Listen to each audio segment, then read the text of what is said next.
Good evening. Welcome to South Asia Newsline. I'm Lipakshi Khurana. Here are the top stories we're tracking for you on Wednesday, the 30th of October. EU delegate says Kashmir has all elements to become India's dynamic region. Traders in Pakistan-administered Kashmir observe strike against taxation policies. And Bangladesh PM Hasina lends support to banned skipper Shakib Al Hasan.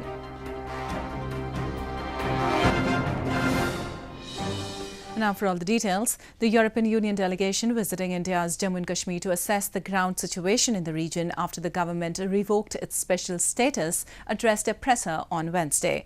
While one of delegates said Kashmir has all the elements to become one of the most dynamic regions of the country, others held terrorism responsible behind the situation in the valley. European Economic and Social Committee President Henry Mallows on Wednesday said that Jammu and Kashmir has all the elements to become one of the most dynamic regions of India as the country has reached a very high level of growth. Speaking at a press conference of European Union Parliamentary Delegation in Srinagar city of Jammu and Kashmir, Mallows said Kashmir is backward only because of the situation. One of the delegates who visited the Kashmir Valley to assess the ground situation after the special status of the region was revoked said terrorism might be a cause behind the situation in the valley. Unfortunately, has all the elements to become one of the most dynamic region of India. But unfortunately, as India has now reached a very high level of growth, development of wealth, development of business, creation of jobs, Kashmir, despite the fact that he got a lot of subsidies from the Indian state, from the central government, is backwards because of the situation. A 23-member European Union delegation visited Srinagar on Tuesday and interacted with local representatives in the valley to get a first-hand understanding of the situation. It was the first foreign delegation to have visited Kashmir since August. Families of 5 migrant workers from West Bengal province killed by terrorists in India's Jammu and Kashmir mourned their deaths on Wednesday. There was an atmosphere of shock and despair in Murshidabad, the hometown of the deceased. Families of 5 labourers hailing from India's West Bengal province who were killed by terrorists in northern Jammu and Kashmir mourned their deaths on Wednesday. The police said that the 5 men, all construction workers from West Bengal, were shot dead in Kulgam district of Jammu and Kashmir. Meanwhile, 1 person was injured in the incident. There was an atmosphere of shock and despair in Murshidabad, the hometown of the deceased workers. हमको 10 बजे phone किया था थाने से, बोला कि आपका गांव का सागरदिघी थाना का जो कश्मीर काम पे गया है वहाँ हमला हो गया, वहाँ हमारा गांव का 5 आदमी डेथ हो गया। तो हम खोज करके देखा तो हमारा गांव का ही सब है। अभी थाना से बड़ा बाबू आया है, सब इंक्वायरी कर रहा है। Earlier, at least 4 truckers were killed by terrorists in separate incidents in Jammu and Kashmir since August 5, when the Indian government revoked the special status granted to the region.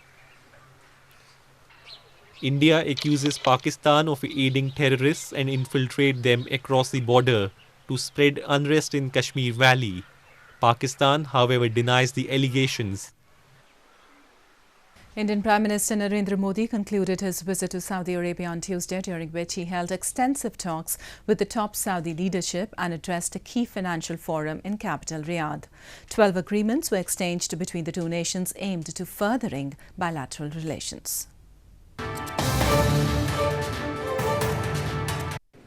Indian Prime Minister Narendra Modi concluded his visit to Saudi Arabia on Tuesday, during which he held extensive talks with the top Saudi leadership and addressed a key financial forum in capital Riyadh.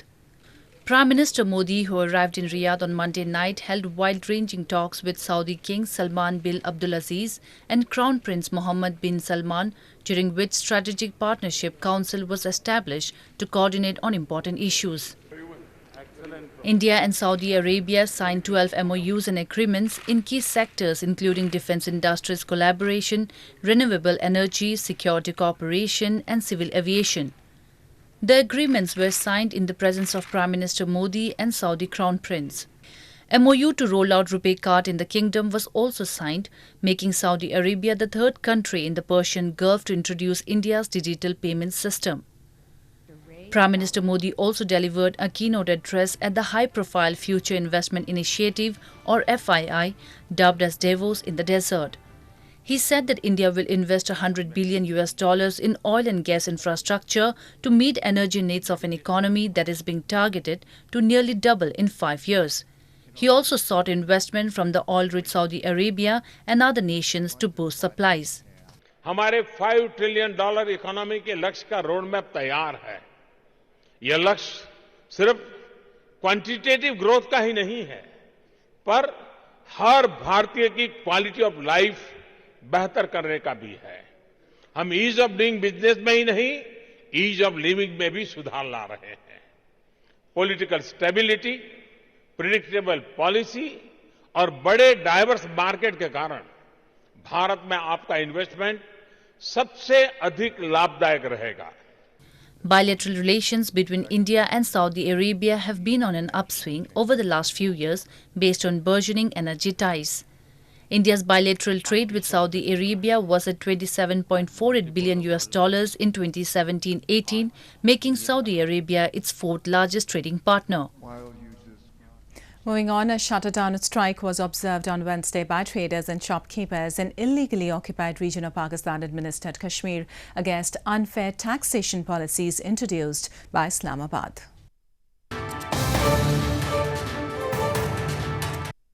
Traders and shopkeepers across the illegally occupied region of Pakistan-administered Kashmir held a shutdown strike on Wednesday to protest against unjust measures by the Pakistani government to boost tax revenues.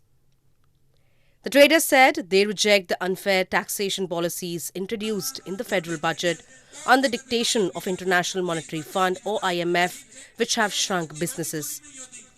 Among new measures angering them is a rule requiring anyone buying items worth 50,000 rupees or more to produce identity papers, and they have claimed the process is complicated.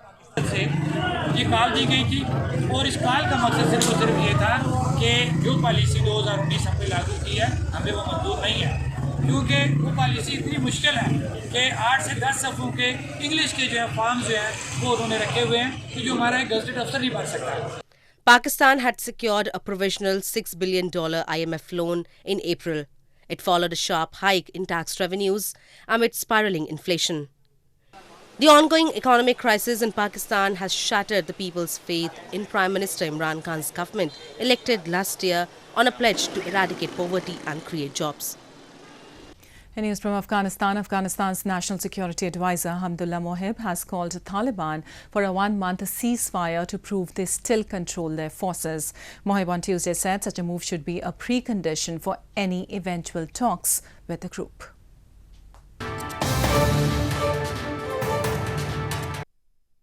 Afghanistan's National Security Adviser Hamdullah Mohib has called Taliban for a one-month ceasefire to prove they still control their forces. Mohib in a press conference on Tuesday said if the Taliban really wants peace, it should prove how much their forces really obey their commands. He asserted the suggestion is for a one-month ceasefire followed by negotiations and noted that such a move should be precondition for any eventual talks with the insurgent group. The National Security Advisor's remarks came after Afghan President Ashraf Ghani recently released 7-point peace plan. The Taliban has repeatedly rebuffed previous calls for a ceasefire, but last year agreed for a 3-day truce. Mohib also targeted Pakistan and said any negotiations should include his government as well as Islamabad, which has long been accused of providing the Taliban insurgents a safe haven. Bangladesh Prime Minister Sheikh Hasina sympathized with star cricketer Shakib Al Hasan and said that the country's cricket board will stand by their Test and T20 international captain in this difficult period.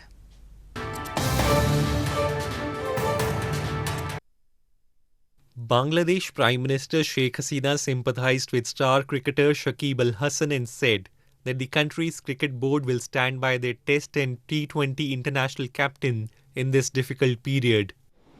Bangladesh captain Shakib was banned from all cricket for 2 years with 1 year of that suspended on Tuesday after the all-rounder was found to have breached the International Cricket Council's anti-corruption code. The ICC in a statement said, Shakib, the national side's captain in all formats and one of the highest run scorers at the 2019 Cricket World Cup, had accepted 3 charges related to failing to report approaches he received to engage in corrupt conduct. The 32-year-old was found to have failed to report 2 approaches he received during a tri-series between Bangladesh, Sri Lanka and Zimbabwe in January 2018, and one related to a 2018 Indian Premier League match between Sunrisers Hyderabad and Kings 11 Punjab. If Shakib observes the suspension, he will be able to play again from October 29, 2020, the ICC said. Shakib recently led a strike by Bangladesh's cricketers, which they called off a week ago when the country's cricket board accepted most of their demands, including pay rises and other benefits. A Nepalese mountain climber and former British soldier Nirmal Purja has smashed the world record for climbing the world's highest 14 mountains in just over 6 months. Purja scaled the last of all 14 mountains with peaks higher than 8,000 meters above sea level on Tuesday. A Nepalese mountain climber and former British soldier Nirmal Purja has smashed the world record for climbing the world's highest 14 mountains in just over 6 months. Purja scaled the last of all 14 mountains with peaks higher than 8,000 meters above sea level on Tuesday when he reached the peak of Shishapangma, the 14th highest mountain in China. The former elite Royal Marine Regiment soldier of British force began his attempt in Nepal on Annapurna mountain, the 10th highest in the world, which is scaled on the 23rd of April this year.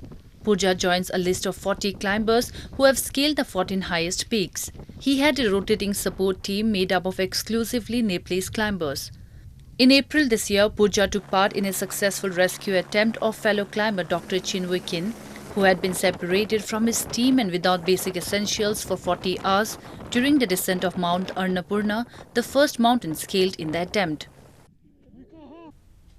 Hundreds of devotees took part in a bizarre stone pelting festival near the Indian hill town of Shimla recently. The annual festival is held to appease Hindu goddess Bhadrakali.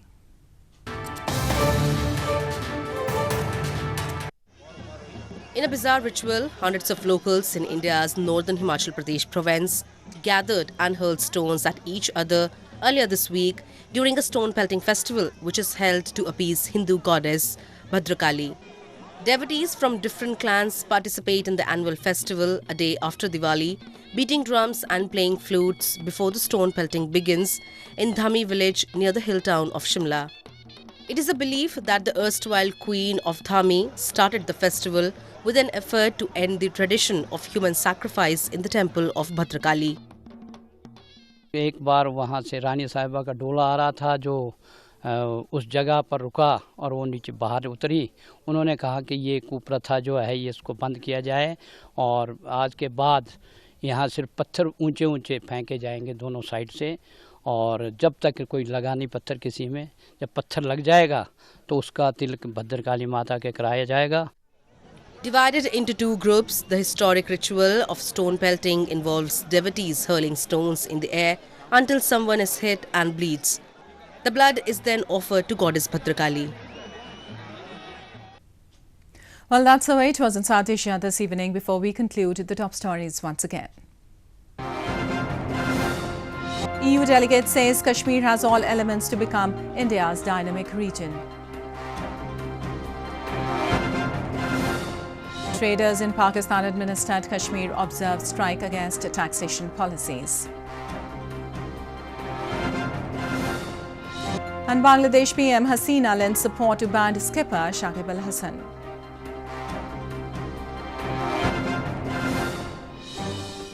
Now our viewers can watch the show on SouthAsiaNewsline.com. You can also visit us on Facebook.com/SAsiaNewsline and follow us on Twitter @SAsiaNewsline. That's all in tonight's edition. We'll see you same time tomorrow. Good night.